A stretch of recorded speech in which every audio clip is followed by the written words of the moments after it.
Welcome dear student, welcome to this video. As you know हम लोग जो है वो क्लासिफिकेशन पढ़ रहे हैं इन लिविंग ऑर्गेनिजम्स, ठीक है। सिस्टमैटिक्स ऑफ लिविंग ऑर्गेनिज्म इस चैप्टर में क्लासिफिकेशन में जो है वो अब तक के हमने देखा कि जो भी वित्कार नाम के साइंटिस्ट है इन्होंने 5 किंगडम सिस्टम ऑफ क्लासिफिकेशन किस तरह से प्रपोज किया। इसमें हमने हमारा पहला किंगडम देखा, किंगडम मोनेरा। उसके बाद में अब जो है वो हम देख रहे हैं किंगडम प्रोटिस्टा। किंगडम प्रोटिस्टा का क्लासिफिकेशन जो है वो हमने आधा देख चुके हैं। हमारे लास्ट वीडियो में हमने देखा कि plant like protista and animal like protistas जो है उन्हें कौन से बेसिस पे जो है वो सेपरेट किया है, क्योंकि उनके कैरेक्टरिस्टिक्स हमने पढ़े। इसके बाद में अब हमको जो है वो आगे का क्लासिफिकेशन देखना है, ठीक है। किंगडम प्रोटिस्टा का, किंगडम प्रोटिस्टा में आगे और भी 3 जो है वो क्लासिफिकेशन उसके किए गए हैं 3 टाइप्स में। सबसे पहला जो है दैट इज डिनोफ्लैजिलेट, फिर उसके बाद में है फंजाई लाइक प्रोटिस्टा और सबसे जो है वो आखिर में है यूग्लिनॉइड्स, ठीक है। तो सबसे पहले जो है वो हम डिनोफ्लैजिलेट के बारे में बात करेंगे। डिनोफ्लैजिलेट जो है इसे डिनोफ्लैजिलेट इसलिए कहा जाता है क्योंकि इसमें 2 फ्लैजिला होते हैं, ठीक है ना। मोस्टली मराइन, ज़्यादातर जो है ये मराइन वाटर में रहता है। मराइन वाटर मतलब जो खारा पानी होता है, समुद्र का पानी होता है, यहाँ पर ये पाए जाते हैं, ठीक है। और ये फोटोसिंथेटिक होते हैं, मतलब फोटोसिंथेसिस करते हैं। ज़्यादातर जो इसके मेंबर्स हैं वो पानी में रहते हैं। कौन से पानी में? मराइन वाटर मतलब सी वाटर में, और फोटोसिंथेसिस कर सकते हैं। देन इनकी जो सेल वॉल है, ठीक है, सेल वॉल एक सेल्यूलोजिक स्टिफ प्लेट, मतलब इसकी आउटर कवर जो है वो बहुत कड़क जो है वो एक सब्सटेंस से बनी हुई होती है प्लेट की तरह, और वो जो सब्सटेंस है वो है सेल्यूलोज, ठीक है, लेकिन वो थोड़ा सा कड़क होता है। देन लोकोमोटरी ऑर्गन जो है यहाँ पे फ्लैजिला होता है, ठीक है। पेयर ऑफ फ्लैजिला का है, जैसे मैंने आपको बताया कि यहाँ पे 2 फ्लैजिला होते हैं। फ्लैजिला मतलब होता है हेयर लाइक प्रोजेक्शन, जैसे आप लोगों ने देखा होगा कॉकरोच होता है, कॉकरोच के जो 2 एंटीनाज होते हैं उसी तरह से जो है यहाँ पर आपको 2 फ्लैजिला देखने मिलेंगे, ठीक है। इसीलिए इसे डिनोफ्लैजिलेट कहा जाता है। और दोनों फ्लैजिलास जो है वो सेम होते हैं। पेयर मतलब क्या? बिल्कुल सेम होते हैं साइज में और शेप में, ठीक है। यहाँ पे फोटोसिंथेसिस ये करते हैं, और फोटोसिंथेटिक पिगमेंट बहुत वाइड रेंज, मतलब क्या, ज़्यादा टाइप ऑफ फोटोसिंथेटिक पिगमेंट इनके पास में होते हैं, अलग अलग कलर के, जैसे कि yellow, green, brown, blue and red colour के पिगमेंट्स जो हैं इनमें पाए जाते हैं। There are variety of pigments present in dinoflagellate, ठीक है। और इसका एग्जाम्पल जो है दैट इज गोनी एल्यूक्सेस जो है ये एक फेमस इसका एग्जाम्पल है। It is famous for red tide, क्योंकि ये जो है वो रेड कलर का जो है वो डिनोफ्लैजिलेट होता है, क्योंकि इसमें रेड कलर का पिगमेंट होता है। और इसकी वजह से जिस मराइन वाटर में, जिस सी में जो है ये ग्रो होता है, तो जो भी सी का पानी है वो आपको रेड कलर का दिखता है। इसलिए टाइड मतलब क्या? लहरें जब आती है, ठीक है, तो उफान पे रहती हैं, तो यहाँ पर रेड कलर के डिनोफ्लैजिलेट से भरा हुआ होने की वजह से जब लहरें उठती है तो आपको ऐसा लगता है कि लाल कलर की लहरें जो है वो उठ रही है, इसलिए जो है it is famous for red tide, ठीक है। देन इसके बाद में नेक्स्ट जो है classification that is fungi like protista. Fungi like protistas जो है इनमें सारे कैरेक्टर्स जो है वो किसकी तरह रहेंगे? फंगस की तरह रहेंगे, ठीक है ना। जनरली जो है फंगस ये सैप्रोफाइट्स होते हैं, मतलब ये डेड और डिकेइंग मैटर, सड़ी गली चीज़ों से अपना खाना जो है वो डिराइव करते हैं, चीज़ों को डिकम्पोज करते हैं। यही सबसे मेन कैरेक्टरिस्टिक्स है फंजाई का। और यहाँ पर ये जो भी प्रोटिस्ट होते हैं जो फंगस की तरह बिहेव करते हैं वो सैप्रोफिटिक होते हैं, मतलब वो सड़ी हुई चीज़ों से, डिकेइंग मतलब क्या? जो सड़ रही है, स्पॉइल हो रही है, सड़ी गली चीज़ों से जो है वो अपना खाना डिराइव करते हैं, ठीक है। Aggregate cells large mass called as plasmodium. इसके बहुत सारे सेल्स जब एक ही जगह पे जमा हो जाते हैं तो एक बड़ा सा जो है वो मास तैयार हो जाता है, और उस मास को प्लाज्मोडियम कहते हैं। ये प्लाज्मोडियम वो प्लाज्मोडियम नहीं है जो हमने मलेरिया में बात की थी। मलेरिया कॉज करने वाला जो प्रोटोजोअन है वो प्लाज्मोडियम है, लेकिन ये वाला प्लाज्मोडियम उस प्लाज्मोडियम से अलग है, ठीक है। ये जो भी प्लाज्मोडियम के स्पोर्स होते हैं, ठीक है, वो बहुत ही ज़्यादा टफ होते हैं। दे आर वेरी टफ, इतने टफ होते हैं कि वो किसी भी तरह की हार्श कंडीशन में भी ज़िंदा रह सकते हैं, सर्वाइव कर सकते हैं, अपने आप को जो है वो ज़िंदा रख सकते हैं। हार्श कंडीशन मतलब किसी भी तरह की एक्सट्रीम कंडीशन हो सकती है, बहुत ज़्यादा टेम्परेचर, बहुत ज़्यादा पानी या फिर बहुत ज़्यादा ठंड, ऐसी जगहों पे या ऐसी कंडीशन में भी ये जो है वो अपने आप को सर्वाइव कर सकते हैं, ज़िंदा रह सकते हैं। ठीक है, देन इसके बाद में जो है वो लास्ट पार्ट है क्लासिफिकेशन ऑफ प्रोटिस्ट का, वो है यूग्लिनॉइड्स। यूग्लिनॉइड्स जो है इसका बेस्ट एग्जांपल है यूग्लिना। यूग्लिना आप लोगों ने जो है वो पहले जो है वो स्कूल में जब आपने पढ़ा होगा तो पढ़ा होगा, और आपको जो है वो इस टॉपिक में डायग्राम भी है। मैंने यहाँ पे डायग्राम नहीं बनाया क्योंकि आपको नोट्स प्रोवाइड होने वाले हैं और उसमें वो डायग्राम्स हैं। ठीक है, तो यहाँ पे जो है वो यूग्लिनॉइड,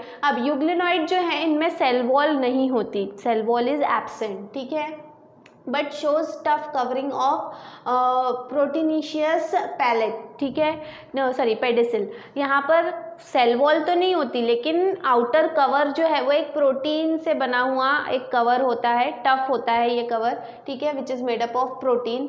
यहाँ पे भी 2 फ्लैजेला होते हैं इनको, लेकिन दोनों फ्लैजेला में जो है वो फ़र्क होता है उनके साइज़ में। एक बहुत बड़ा होता है, it is longer in length, और दूसरा जो है वो थोड़ा सा छोटा होता है, शॉर्ट होता है। ठीक है, ये हेट्रोट्रॉप्स होते हैं, मतलब एक्चुअली ये दोनों तरह का जो है यूग्लिनॉइड का सबसे इम्पॉर्टेंट कैरेक्टरिस्टिक्स है कि दे show both the type of mode of nutrition.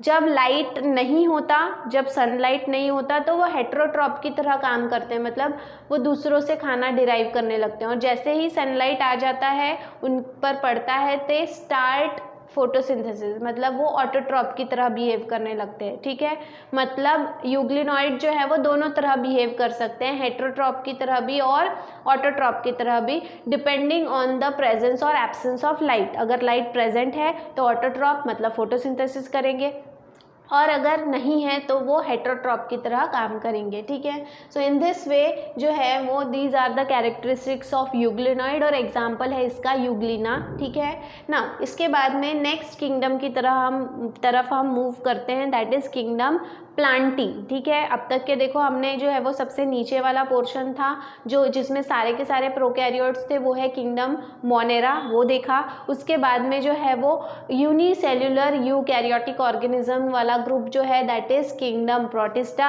अब हम जो है वो मल्टी सेल्युलर यूकैरियोटिक ऑर्गेनिज्म वाले ग्रुप में जा रहे हैं, जिसमें हमको किंगडम प्लांटी, किंगडम फंजाई और किंगडम एनिमेलिया देखना है। ठीक है, तो इस तरह से जो है वो अब हम किंगडम प्लांटी के बारे में बात करेंगे। किंगडम प्लांटी जो है ऑटोट्रॉप्स होते हैं, जैसे कि हमें पता है कि प्लांट जो है वो अपना खाना खुद बनाते हैं, इसीलिए जो है वो ऑटोट्रॉप्स होते हैं। लेकिन सारे के सारे प्लांट्स जो हैं वो फुल्ली ऑटोट्रॉप्स नहीं होते, उनमें आपको variety of mode of nutrition देखने मिलेगा। तो कुछ है जो अपना खाना खुद बनाते हैं प्योरली, कुछ सेमी ऑटोट्रॉप्स होते हैं, मतलब कुछ अपना खुद बनाते हैं, और कुछ जो है वो दूसरे के ऊपर डिपेंड करते हैं।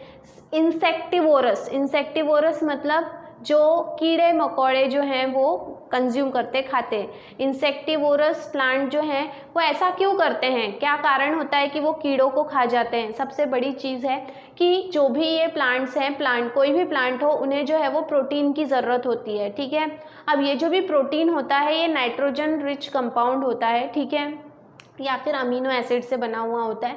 तो जो भी ये प्रोटीन है, ये प्रोटीन उन्हें जो है वो अगर सॉइल से नहीं मिल रहा है तो वो क्या करते हैं, उनके बॉडी में जो है वो उन्होंने ऐसा अडेप्टेशन किया हुआ है कि उनके बॉडी में एक ऐसा जूस तैयार होता है जिसकी वजह से वो जो है वो ये प्रोटीन की ज़रूरत फिर इन इंसेक्ट से जो है वो क्या कहेंगे हम उसको मेकअप करते हैं, इन इंसेक्ट के द्वारा वो उसे फुलफिल करते हैं। ठीक है, वो क्या करते हैं, इन इंसेक्ट्स को जो है वो डाइजेस्ट कर लेते हैं with the help of the juice which is secreted in the body of insectivorous plant. ठीक है, और फिर उस जूस में वो डाइजेस्ट होने के बाद में जो प्रोटीन उसमें से एब्जॉर्ब हुआ है वो उनकी बॉडी यूज़ करती है for their development and growth. ठीक है, तो इंसेक्टिवोरस प्लांट में कई सारे एग्जाम्पल हैं, जैसे कि निपेंथस। निपेंथस मतलब होता है पीचर प्लांट।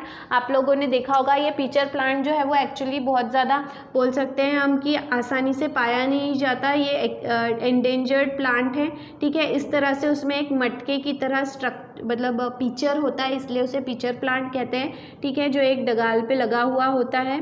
नाउ यहाँ पर इसके ऊपर जो है वो एक ऐसा फ्लैप होता है, ठीक है, और जो है इसके अंदर से इसमें इस तरह के हेयर लाइक स्ट्रक्चर्स होते हैं, ठीक है, बहुत सारे जो है वो हेयर लाइक स्ट्रक्चर्स होते हैं, और नीचे में जो है वो डाइजेस्टिव जूस तैयार होता है, ठीक है। अब इन केस जो भी इंसेक्ट जो है वो अगर इसके ऊपर आकर बैठा, ठीक है, तो वो जो है ये क्या होता है, धीरे से ये फ्लैप जो है वो बंद हो जाता है। फ्लैप बंद होने की वजह से वो इंसेक्ट जो है वो इसके अंदर गिर जाता है, और यहाँ पर जो है या फिर गलती से वो अंदर चला गया, उसको लगता है कि फूलों का रस हो सकता है, इसीलिए जो है वो अंदर चला जाता है, और ये जो भी हेयर लाइक स्ट्रक्चर्स हैं इनमें फिर वो फंस कर रह जाता है और धीरे धीरे फिर वो नीचे गिर जाता है। जैसे ही वो यहाँ में नीचे गिरता है, ये फ्लैप जो है वो बंद हो जाता है ताकि वो इंसेक्ट बाहर ना निकल पाए किसी भी कारण की वजह से, और ये जो भी डाइजेस्टिव जूस है, ये डाइजेस्टिव जूस जो है वो इस इंसेक्ट को पूरी तरह से डाइजेस्ट कर लेता है, और फिर इस इंसेक्ट के बॉडी में से जो प्रोटीन है वो एब्जॉर्ब कर लेता है प्लांट, ठीक है। तो ये है निपेंथस, जिसे हम पिचर प्लांट कहते हैं। निपेंथस ये उसका बॉटनिकल नेम है, और पिचर प्लांट जो है ये उसका कॉमन नेम है, ठीक है। इसके अलावा जो है वो ड्रोसेरा भी एक प्लांट है जो इंसेक्टिवोरस प्लांट है, ठीक है। देन डायस्कोरा, बहुत सारे प्लांट्स हैं जो इंसेक्टिवोरस प्लांट्स हैं, ठीक है, तो वो इंसेक्ट को खाते हैं, ये एक मोड ऑफ न्यूट्रिशन है। देन हेट्रोट्रॉपिक मतलब दूसरों के ऊपर डिपेंड रहने वाला प्लांट, ठीक है।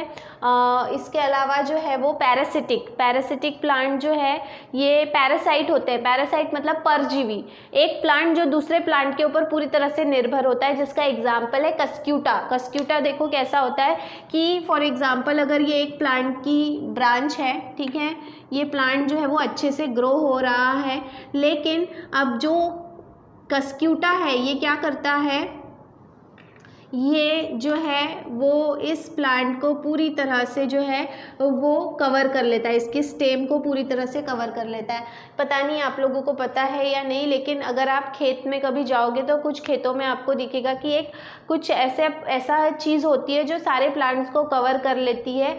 ये एक येलो कलर की या येलो ऑरेंज कलर का वायर की तरह दिखने वाला एक स्ट्रक्चर होता है जो पूरे पेड़ को पूरी तरह से घेर लेता है, जिसे अमरवेल कहा जाता है, ठीक है।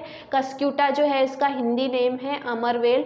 ये अमरवेल क्या करता है, ये जो है वो एक नॉर्मल प्लांट के जो ब्रांच है या स्टेम है उसको पूरी तरह से जो है वो कॉइल हो जाता है। कॉइल होने के बाद में वो क्या करता है, खुद खाना नहीं बनाता, खुद कुछ नहीं करता, वो सिर्फ ये जो भी होस्ट प्लांट है जिसके ऊपर उसने कब्जा किया हुआ है उसमें एक रूट तैयार करता है, और ये रूट जो है ये उसके स्टेम के अंदर प्रिक कर देता है, अंदर तक चला जाता है ये रूट। और कहाँ तक जाता है, इतने अंदर चला जाता है कि उस स्टेम का जो जाइलम और फ्लोएम होता है उसके अंदर तक चला जाता है। और जाइलम और फ्लोएम जो है ये कंडक्टिव टिश्यू होते हैं प्लांट के बॉडी में, जो ज़मीन सॉइल में से जो एब्जॉर्ब किया हुआ खाना और पानी होता है उसे वो पूरे बॉडी पार्ट्स तक जो है वो फैला रहे होते हैं। फोटोसिंथेसिस के द्वारा जो खाना तैयार हुआ है उसे वो पूरी तरह से जो है वो ट्रांसपोर्ट करते हैं, कौन, जाइलम और फ्लोएम। जाइलम का काम है पानी को कंडक्ट करना, मतलब पानी को ट्रांसफ़र करना, ट्रांसलोकेट करना,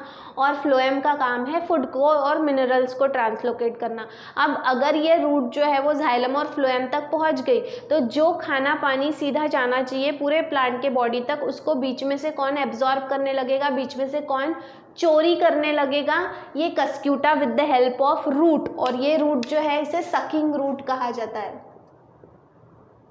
सकिंग रूट, ठीक है, ये उसका कॉमन नेम है। सकिंग रूट इसका क्या है, कॉमन नेम है, और particularly it is called as haustoria, ठीक है, हॉस्टोरिया कहा जाता है। हॉस्टोरिया की मदद से जो है ये क्या करता है, उस प्लांट के स्टेम के अंदर चला जाता है और वहाँ से फिर बीच बीच में से जो है वो खाना और पानी वहाँ से एब्जॉर्ब करते रहता है, जिसकी वजह से एक समय ऐसा आता है कि ये जो भी होस्ट प्लांट है ये मर जाता है। ठीक है, तो ये जो भी होता है इस तरह से कि उसने वो क्या कर रहा है कि जो उसे घर दे रहा है रहने के लिए, जो उसे खाने के लिए खाना दे रहा है, उसको ही वो क्या करता है, मार देता है। क्यों? क्योंकि वो उसके ऊपर पूरा डिपेंड है, वो रेडीमेड सारी चीज़ें जो है वो एब्जॉर्ब करता है, खुद कुछ भी नहीं करता, and that is called as parasite. तो कुछ प्लांट ऐसे भी होते हैं जो parasitic mode of nutrition show करते हैं। ठीक है, देन इसके बाद में यूकैरियोटिक मल्टीसेल्यूलर, जैसे मैंने अभी आपको बताया कि जो भी किंगडम प्लांटी है इसमें जितने भी ऑर्गेनिजम्स हैं ये मल्टीसेल्यूलर होते हैं और यूकैरियोटिक सेल्स होते हैं। देन क्लोरोफिल इज़ प्रेजेंट, क्योंकि प्लांट जो है वो फोटोसिंथेसिस करते हैं और फोटोसिंथेसिस के लिए सबसे इम्पॉर्टेंट जो पिगमेंट है वो है क्लोरोफिल, तो वो यहाँ पे आपको देखने मिलेगा। सेल वॉल जो है वो प्लांट सेल की is made up of cellulose. ठीक है, देन इसके बाद में 2 फेजेस ऑफ लाइफ, किसी भी प्लांट के लाइफ में 2 बड़े फेज आते हैं अल्टरनेट पैटर्न में। ठीक है, ये जो भी 2 बड़े फेज है इन्हें सेप्रोफाइट्स या फिर सेप्रोफिटिक फेज और गमेटोफाइट कहा जाता है। ठीक है, जो भी इनके लाइफ में ये 2 फेजेस आते हैं, सेप्रोफिटिक फेज एंड गमेटोफिटिक फेज, ये अल्टरनेट पैटर्न में आता है, इसलिए उसे कहा गया है एग्जिबिट्स अल्टरनेशन ऑफ जनरेशन। मतलब अगर पहला फेज जो है वो सेप्रोफिटिक फेज है तो उसके बाद में गमेटोफिटिक फेज आएगा, फिर से जो है वो सेप्रोफिटिक फेज, फिर गमेटोफिटिक फेज। मतलब जैसे हम बोलते हैं लेफ्ट राइट, तो लेफ्ट के बाद में राइट आ रहा है, फिर से लेफ्ट आ रहा है, फिर राइट आ रहा है, तो ये इसे हम अल्टरनेट पैटर्न कह रहे हैं। तो उसी तरह से जो है किसी भी प्लांट के लाइफ में ये 2 फेजेस होते ही होते हैं, और जब भी ये अपीयर होते हैं कभी भी एक साथ में अपीयर नहीं होंगे, ये अल्टरनेट पैटर्न में। मतलब अगर पहले स्पोरोफाइट है तो उसके बाद में स्पोरोफाइट से गमेटोफाइट बनेगा और गमेटोफाइट से स्पोरोफाइट बनेगा। ठीक है, तो इस तरह से अल्टरनेट पैटर्न में जो है इनका पूरा लाइफ साइकिल चलता है। ठीक है, तो 2 फेजेस हर प्लांट की लाइफ में आते हैं। ठीक है, देन इसके बाद में further subdivided into 2 major subkingdom. Kingdom plantae जो है ये आगे चल के 2 बड़े सब किंगडम में डिवाइड है, एक है क्रिप्टोगेम्स और दूसरा है फिनेरोगेम्स। क्रिप्टोगेम्स मतलब non flowering plants and phanerogams मतलब फ्लावरिंग प्लांट्स। ठीक है, तो जिनके बारे में जो है वो आपका एक चैप्टर ही पूरा दिया हुआ है आपके सिलेबस में, दैट इज किंगडम प्लांटी। फिर किंगडम प्लांटी में क्रिप्टोगेम्स क्या है, उसका फर्दर क्लासिफिकेशन क्या है, फिनेरोगेम्स क्या है, उसका फर्दर क्लासिफिकेशन क्या है, हर एक के कैरेक्टरिस्टिक फीचर्स जो है वो सारी चीज़ें उस चैप्टर में दी हुई है। ठीक है, तो आज के लिए जो है वो हमने देखा किंगडम प्रोटिस्टा, उसका बचा हुआ क्लासिफिकेशन, और किंगडम प्लांटी के कैरेक्टरिस्टिक फीचर। ठीक है, इसके बाद में हमको देखना है किंगडम फंजाई के कैरेक्टरिस्टिक फीचर्स और फिर किंगडम प्लांटी। ठीक है, तो किंगडम एनिमेलिया। तब तक के लिए थैंक यू वेरी मच।